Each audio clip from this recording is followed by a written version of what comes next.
नमस्कार भाइयों। आज हम बात करने वाले हैं त्रिफला के बारे में। त्रिफला एक ऐसी औषधि है जो जिसमें मुख्यतः 3 फल मिले हुए होते हैं: आंवला, हर्रे और बहेड़ा। ये तीनों को समान मात्रा में मिलाकर कूटकर तैयार किया जाता है और आज त्रिफला के बारे में हम बात करेंगे। त्रिफला जो है सभी रोगों की दवा है।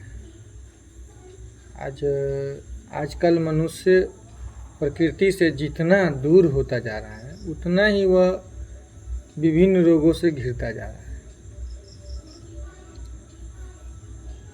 वर्तमान समय पहले के लोग ज़्यादा स्वस्थ तथा सुखी होते थे क्योंकि वे अथक परिश्रम करते थे, शुद्ध आहार ग्रहण करते थे, स्वच्छ रहते थे। उनका जीवन सादगी से अनुप्राणित था। वे स्वस्थ एवं दीर्घजीवी थे, किंतु आज के मनुष्य जीवन में इनका अभाव दिख रहा है। स्वस्थ तथा दीर्घ आयु तक जीने के लिए एक बहुश्रुत पदार्थ है त्रिफला।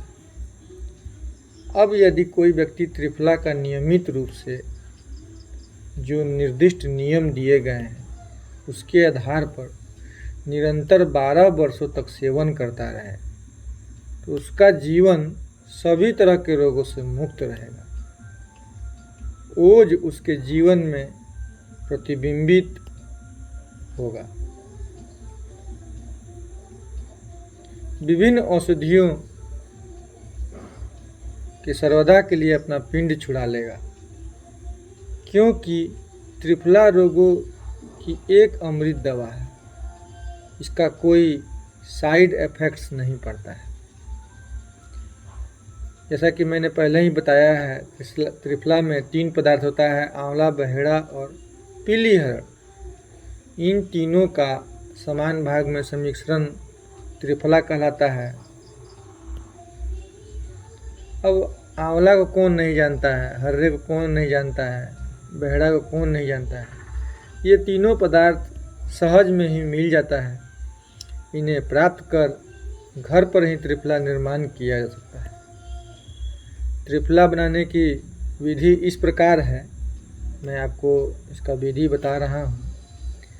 त्रिफला के लिए इन तीनों पदार्थों के सम्मिश्रण का एक निश्चित अनुपात है। वह इस प्रकार से है: पीली हरड़ का चूर्ण 1 भाग, बहेड़े का चूर्ण 2 भाग और आंवले का चूर्ण 3 भाग।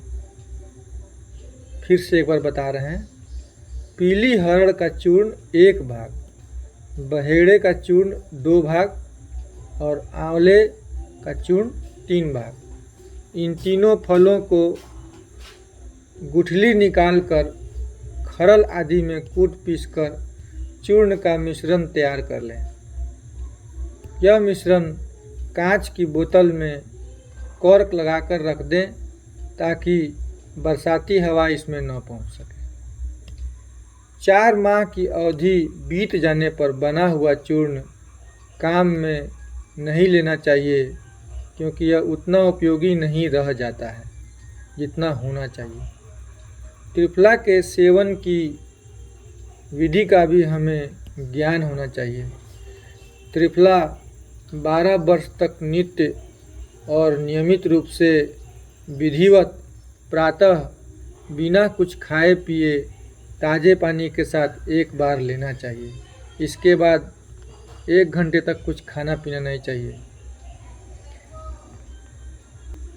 कितना मात्रा में त्रिफला लेना चाहिए इसका भी एक विधि है।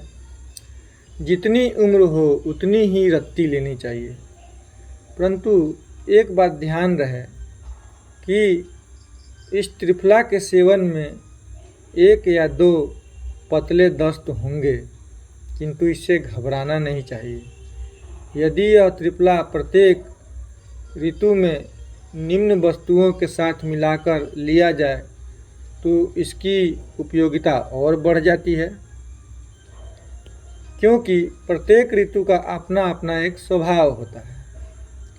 वर्ष भर में 2-2 माह की 6 ऋतुएं होती है। त्रिफला के साथ कौन सी ऋतु या माह में कौन सा कितनी वर्ष में पदार्थ लिया जाए, यह इस प्रकार है।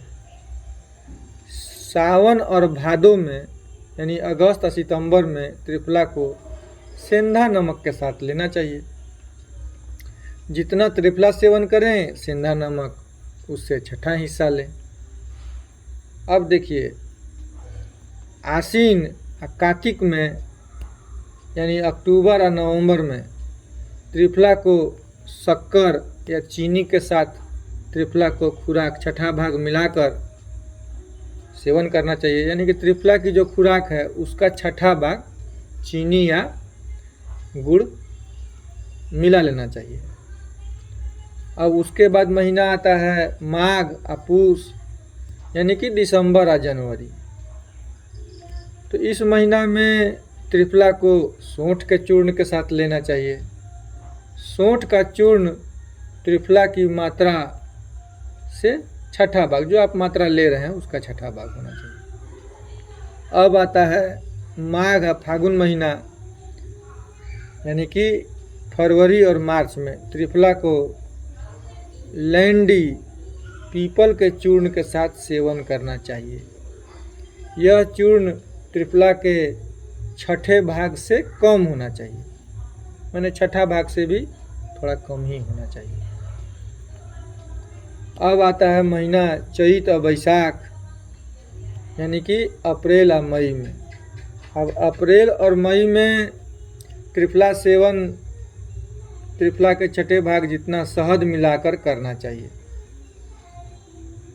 अगला महीना है जेठ आषाढ़ यानी जून और जुलाई में त्रिफला को गुड़ के साथ खाना चाहिए। त्रिफला के मात्रा से छठा भाग गुड़ होना चाहिए। जो व्यक्ति इस क्रम और विधि से त्रिफला का सेवन करता है उसे निश्चित रूप से बहुत लाभ होता है। एक प्रकार से समझिए कि उसका कायाकल्प हो जाता है। पहले वर्ष में यह तन की सुस्ती, आलस्य आदि को दूर करता है। दूसरे वर्ष में व्यक्ति सब प्रकार के रोगों से मुक्ति पा लेता है, अर्थात सारे रोग मिट जाते हैं। तीसरे वर्ष में नेत्र ज्योति बढ़ने लगती है। चौथे वर्ष में शरीर में सुंदरता आने लगती है। शरीर कांति तथा ओत से ओतप्रोत रहता है। पाँचवें वर्ष में बुद्धि का विशेष विकास होता है।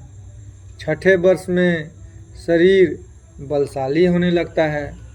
आठवें वर्ष में शरीर का बुढ़ापा तरुणाई में बदलने लगता है। नवें वर्ष में व्यक्ति की नेत्र ज्योति विशेष शक्ति संपन्न हो जाती है। 10वें वर्ष में व्यक्ति के कंठ पर शारदा विराजने लगती है। 11वें वर्ष में व्यक्ति को वाक सिद्धि प्राप्त हो जाती है। इस प्रकार 12 वर्ष तक निरंतर उपयुक्त निर्मित त्रिफला का सेवन करने से उपरांत व्यक्ति परम साधक बन जाता है, क्योंकि उसका समस्त मनोवृत्ति स्वभाव सात्विक हो जाता है। तो ये रहा आज त्रिफला के बारे में छोटी सी जानकारी जो मुझे